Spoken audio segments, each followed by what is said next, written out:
Bismillahirrahmanirrahim. Alhamdulillahirabbil alamin wa bihi nasta'in ala umurid dunya waddin.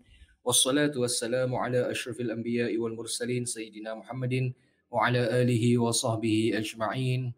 Assalamualaikum warahmatullahi wabarakatuh. Kepada para penonton, para jemaah yang dikasihi sekalian, salam Ramadan, Ramadan Mubarak. Mudah-mudahan Allah Subhanahu wa taala memberikan kita kesihatan, keafiatan dan semoga Ramadan kali ini membawa keceriaan bagi anda, membawa 1001 makna dalam kehidupan anda, ahli keluarga dan semoga dipermudahkan segala urusan kita insya-Allah dan semoga dipermudahkan juga amalan-amalan kita sepanjang Ramadan. Amin ya rabbal alamin. Alhamdulillah dengan nikmat Allah Subhanahu wa taala bertemu kita Ramadan pada tahun ini, maka sebagai hamba Allah yang bersyukur, kita harus dan hendaklah sentiasa membasahi lidah kita dengan ucapan alhamdulillah. Alhamdulillah ala kulli halin. Yang bermaksud segala puji hanya bagi Allah pada setiap keadaan dan situasi. Alhamdulillah walaupun situasi pada hari ini sangat mencabar, Ramadan tahun ini bukanlah Ramadan seperti tahun-tahun lepas. Ramadan tahun ini kita tidak berpeluang untuk menunaikan solat tarawih berjemaah. Kita iftar, i'tikaf di masjid. Ramadan kali ini kemungkinan sebahagian ataupun ramai daripada kita yang sedang dalam kesempitan, dalam ujian. Tapi sebagai hamba Allah yang bersyukur, sebagai hamba Allah yang beriman, kita harus menzahirkan kesyukuran pada Allah Subhanahu Wa Taala di atas nikmat-nikmat yang lain yang masih lagi dikekalkan kepada kita, dan kita yakin bahawa nikmat masjid pada waktu Ramadan ditarik hanya seketika sahaja buat tahun ini insya-Allah. Mudah-mudahan dikembalikan kepada kita nikmat untuk kita berada dalam masjid, beribadah dan sebagainya selepas Ramadan insya-Allah. Jadi marilah sama-sama kita mengambil kesempatan pada saat ini untuk kita menzahirkan kesyukuran kita pada Allah Subhanahu Wa Taala. Fikirkan perkara-perkara yang harus kita syukuri. Kita lihat keadaan sekeliling kita, terutama di rumah. Kita masih lagi ada ahli keluarga yang sihat. Kita diberikan kesempatan dengan nikmat internet supaya kita boleh berhubungan di antara masjid dan gitu juga kepada para jemaah.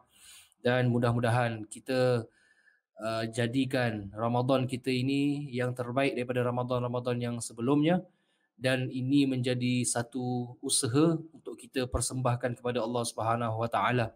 Walaupun dalam keadaan yang sangat mencabar, tetapi iman dan kerohanian kita tidaklah boleh kita turunkan ataupun kita tingkatkan iman kita di luar masjid, walaupun ia bukan di dalam masjid. Jadi pada hari ini ingin saya kongsikan kepada anda sekalian tentang bagaimana kita nak menzahirkan kesyukuran kita, khususnya di dalam kita menghadapi ataupun menerima bulan Ramadan yang penuh kemuliaan ini. Ramadan adalah bulan yang sangat dinanti-nantikan kita semua. Ramadan al-Mubarak, iaitu penuh keberkatan. Ramadan yang dimuliakan oleh Allah Subhanahu Wa Taala dalam bulan-bulan yang lain. Jadi anggaplah sekiranya Ramadan pada tahun ini adalah Ramadan yang terakhir, maka apakah azam kita? Apakah usaha kita yang kita nak persembahkan kepada Allah Subhanahu Wa Taala? Yang pertama, tuan-tuan dan puan, haruslah kita ada muhasabah. Kita ada muhasabah. Dan untuk kita menerima Ramadan ini dengan sebaiknya, pertama sekali hendaklah kita ada kesedaran dalam diri. Inilah cara untuk kita menzahirkan kesyukuran.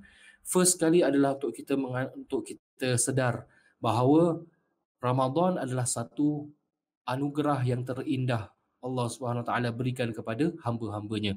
Kalau kita bertemu dengan Ramadan pada hari ini, pada tahun ini, alhamdulillah, sebahagian daripada teman-teman kita ataupun ahli keluarga kita ataupun rakan jemaah kita yang dulunya selalu bersama kita solat tarawih, tetapi telah dipanggil kemudian oleh Allah Subhanahu Wa Taala. Telah dipanggil dahulu, terlebih dahulu dipanggil oleh Allah Subhanahu Wa Taala sebelum kita. Jadi kita sebagai hamba Allah yang masih lagi hidup, yang jumpa Ramadan pada tahun ini, pertama sekali kita sedar ini adalah satu peluang, hadiah yang Allah nak berikan kepada kita. Jadi sebagai hamba Allah, kita terima hadiah ni dengan penuh rasa insaf, penuh rasa rendah diri, penuh rasa bahawa diri kita tidak layak. Bila kita masuk dalam bulan Ramadan, sebaik-baiknya adalah untuk kita istighfar banyak-banyak, minta pengampunan daripada Allah Subhanahu Wa Taala, bahawa kita ini mungkin banyak ataupun memang benar banyak dosa yang kita dah lakukan kepada Allah Subhanahu Wa Taala, tapi Allah itu Maha baik, sentiasa berikan kita peluang untuk pertingkatkan diri, untuk meminta pengampunan daripada Allah Subhanahu Wa Taala. Dan pintu-pintu kebaikan ini dibuka dengan seluas-luasnya. Pintu-pintu syurga dibuka kepada hamba-hambanya kalau kita menagih, kalau kita minta. Pintu-pintu neraka akan ditutup dengan serapat-rapatnya dalam bulan Ramadan. Inilah istimewanya bulan Ramadan. Sebab itu bab kita, umat kita sebagai hamba Allah, kita menerima Ramadan ini dengan kita menadahkan tangan dan tundukkan hati kita, tundukkan diri kita, kita menerima dengan penuh rasa keinsafan. Dan bila kita terima Ramadan, bab kita terima hadiah dengan penuh rasa rendah diri. Dalam masa yang sama kita juga berjanji kepada pemberi hadiah, iaitu Allah Subhanahu Wa Taala, yang memberikan hadiah ini, memberikan anugerah ini supaya kita dapat membalas balik jasa dan kebaikan Allah Subhanahu Wa Taala itu kepada kita. Jadi itu yang saya kira yang pertama, mesti ada kesedaran untuk menerima Ramadan ini. Supaya sebelum kita nak berazam dan beramal, kita kena sedar Ramadan ini bulan yang hebat dan istimewa. Gunakan 30 hari dengan sebaiknya. Seterusnya, bila kita ada kesedaran, adalah untuk kita menanamkan azam. Andai Ramadan tahun ini Ramadan yang terakhir, mesti kita ada azam harapan Ramadan. Bermulanya daripada awal Ramadan, malam pertama tadi, selepas azan maghrib, kita hendaklah pasang niat. Tapi kalau mungkin yang sedang menonton ini belum pasang niat, bolehlah sama-sama kita pasang daripada sekarang. Saya ingin ajak anda sekalian untuk sama-sama kita pasang niat. Kerana kata Nabi SAW, innamal a'malu binniyat, sesungguhnya setiap amalan, perbuatan itu bergantung kepada niatnya. Kalau ada niat yang baik, Allah berikan ganjaran sebelum kita lakukan. Hatta kalau kita tak sempat lakukan kebaikan tersebut, tapi bila kita pasang niat, dengan niat itu je Allah dah berikan ganjaran. Kemudian kebaikan niat juga adalah bila kita niat, kita dapat masukkan atau programkan dalam diri kita dan dalam hati kita, kita nak lakukan apa yang telah kita azamkan. Bila kita ada plan, kita ada goal, diri kita akan terdoronglah untuk lakukan apa yang kita rancangkan. Nanti akan dibantu oleh Allah Subhanahu Wa Taala. Jadi azam yang pertama adalah untuk kita pasang niat-niat yang baik. Pada hari ini, mari sama-sama kita niat yang baik sepanjang dalam bulan Ramadan. Saya ingin ambil keberkatan daripada niat yang diajarkan, yang disarankan oleh seorang alim, seorang soleh, contemporary, seorang alim contemporary yang masih lagi hidup pada zaman ini, iaitu Al-Habib Sayyid Abu Bakar Adni Al-Mashhur hafizahullah ta'ala, di mana beliau menasihati kita semua sebagai umat Nabi, bila masuk Ramadan, niatkanlah niat-niat berikut. Boleh kita sama-sama niat? Bismillahirrahmanirrahim. Niat yang pertama, nawaina ma nawahun nabiyyu sallallahu alaihi wasallam wassalafus salihu min alil baitil kiram was sahabatil a'lam. Maksudnya dalam bahasa Melayu, kita pasang niat, kami niat sebagaimana niat Nabi Muhammad sallallahu alaihi wasallam dan para salafuna salih dari para ahlul bait Nabi yang mulia dan para sahabat yang agung. Jadi kita pasang niat, aku berniat seperti mana yang diniatkan oleh Nabi, para salafus salih, para salihin, apa yang mereka niatkan sewaktu Ramadan tiba, maka kita pasang juga niat. Itu yang pertama. Yang kedua, wa nawaina al-qiyamah bihaqqis siyam 'ala al-wajhi alladhi yurdil malikal a'lam. Jadi yang kedua maksudnya, kami pasang niat untuk melaksanakan puasa dengan sempurna mungkin yang membuat redha Allah Subhanahu Wa Taala. Itu niat yang kedua, supaya kita niat puasa untuk mendapat redha Allah Subhanahu Wa Taala. Niat yang ketiga adalah wa nawainal muhafazata 'alal qiyami wa hifdzil jawarih 'anil ma'asi wal atham. Yang ketiga bermaksud kami niat menjaga solat tarawih dan menjaga anggota badan dari segala maksiat dan dosa. Niatkan. Walaupun belum 7 hari kita masuk Ramadan, walau baru hari pertama pada hari ini, kita niatkan dari sekarang, aku ingin berniat supaya dapat memelihara qiyam, pelihara solat tarawih aku, qiyamul lail aku, tadarus aku, segala anggota badan aku puasa daripada segala maksiat dan dosa. Niat yang keempat, nawaina tilawatal Qur'ani wa kathratal dzikri was salati was salami ala sayyidil anam.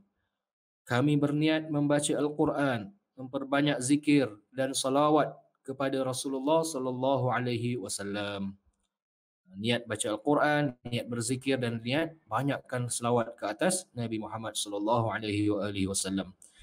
Kemudian niat yang kelima, nawaina ijtinabal ghibati wan namimati wal kadhibi wa asbabil harami. Yang bermaksud kami berniat agar dapat menjauhi daripada ghibah, iaitu umpatan. Niat jauhkan diri kita daripada mengumpat, mengata-ngata pasal orang ataupun mendengarkan umpatan-umpatan orang. Aku niat juga agar jauhkan daripada mengadu domba, berbohong dan penyebab perkara-perkara yang diharamkan. Kerana perkara-perkara semua itu akan membatalkan pahala puasa kita. Walaupun tak batal puasa, tapi membatalkan pahala puasa kita. Inilah benar apa yang disabdakan oleh Nabi SAW. Kam min sa'imin laysa lahu min siyamihi illa al-ju'i wal 'atash, yang bermaksud berapa ramai di kalangan umatku yang berpuasa tetapi sebenarnya tak dapat apa-apa dalam puasanya melainkan hanya lapar dan dahaga, kerana tidak jaga 7 anggota badan yang harus mereka jaga sewaktu berpuasa.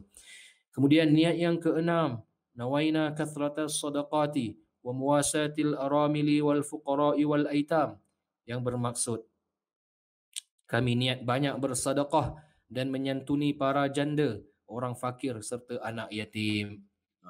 Sebab tu dalam bulan Ramadan kita digalakkan untuk buat banyak kebaikan. Bahkan dikatakan dalam sebuah riwayat Nabi ni sallallahu alaihi wasallam, bila datang bulan Ramadan beliau sangat sifatnya pemurah, laju bak angin yang terbang.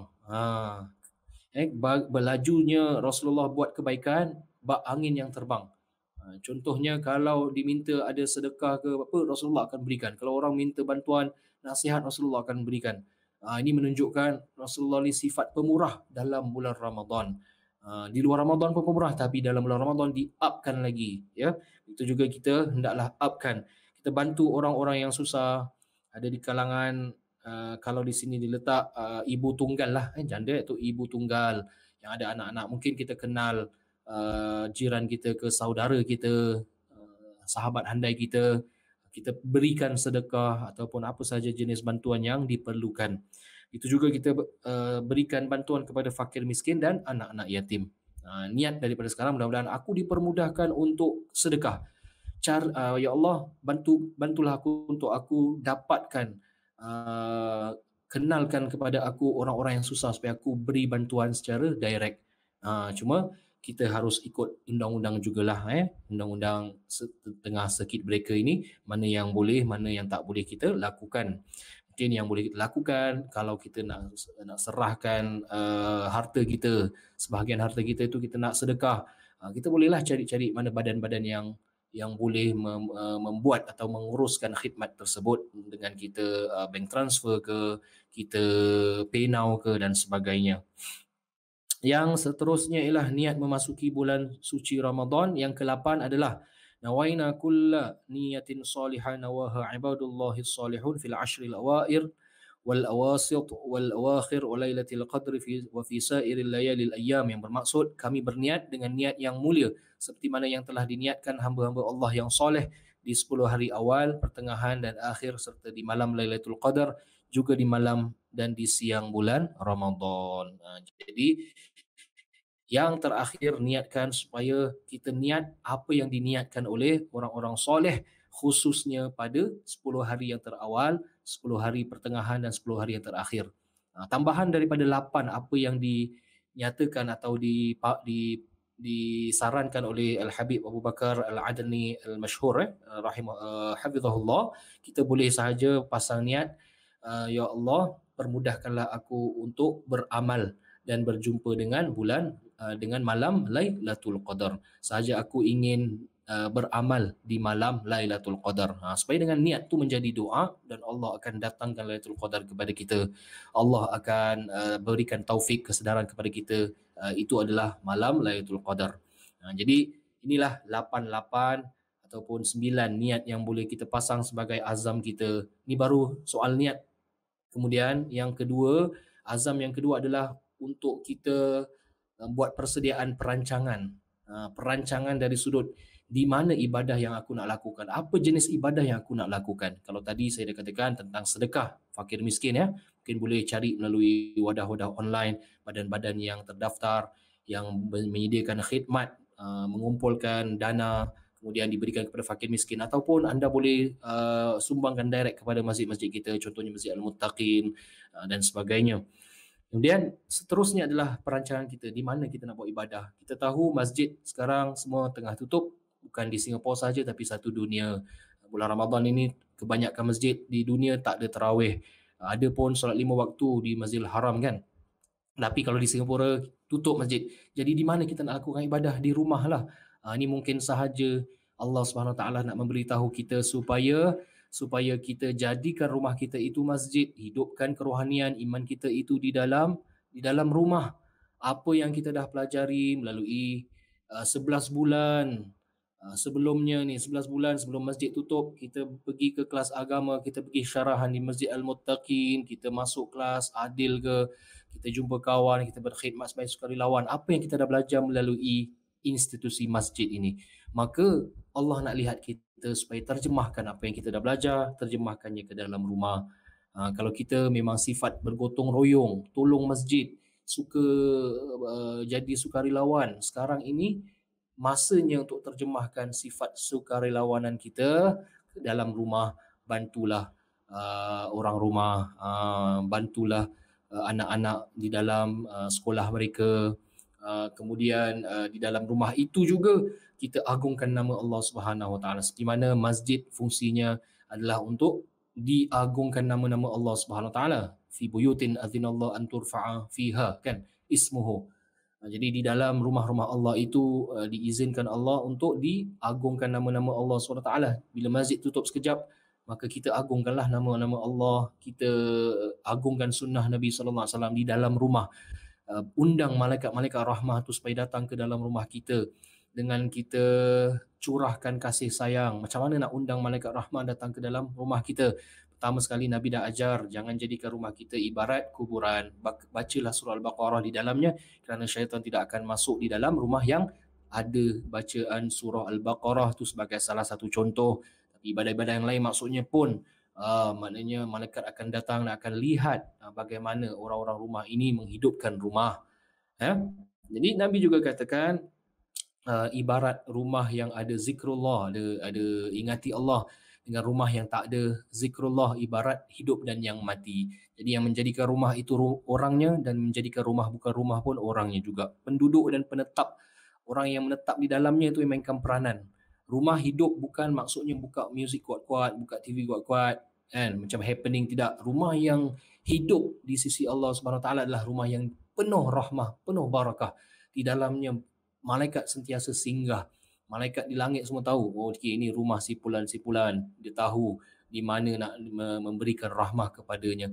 Rumah yang sentiasa mengundang keberkatan adalah rumah yang didirikan solat berjemaah, baca Al-Quran, laungkan azan, dirikan solat berjemaah hari-hari, sembahyang tarawih, kemudian kita iftar bersama keluarga. Bukan itu sahaja, bahkan day to day, 24/7 kita boleh dapat rahmah melalui kalau seorang ayah tu menjalankan tanggungjawabnya sebagai seorang ayah, melayani isterinya dengan sopan santun, dengan lembut, kan. Kerana Nabi kata Allah akan memberikan pembukaan ataupun fadilat kepada orang yang bersifat lembut, tidak diberikan kepada orang yang tidak bersikap lembut. Mala yu'ti ghairahu, dalam sebuah hadis atau kama qala.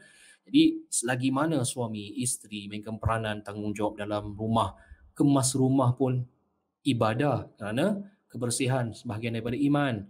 Kemudian layan anak-anak dengan penuh kasih sayang dan mesra, suami dan isteri, bergurau senda. Habis Ustaz, itu pun ibadah, di mana bila setiap ibadah itu Allah akan berikan ganjaran kepada kita. Jadi rumah kita itu hidup penuh dengan dengan aktiviti-aktiviti kerohanian, bukan sahaja atas tikar sejadah, bukan sahaja solat kan, tapi kita perlu juga hidupkan dengan ikatan silaturahim. Apa sahaja effort ataupun usaha untuk silaturahim, maka itu digalakkan. Selain daripada itu juga kita boleh buka ceramah TV besar-besar, ramai-ramai ahli keluarga tengok. Baiklah, itu sahaja yang ingin saya kongsikan tazkirah Ramadan pada hari ini untuk Masjid Al-Muttaqin.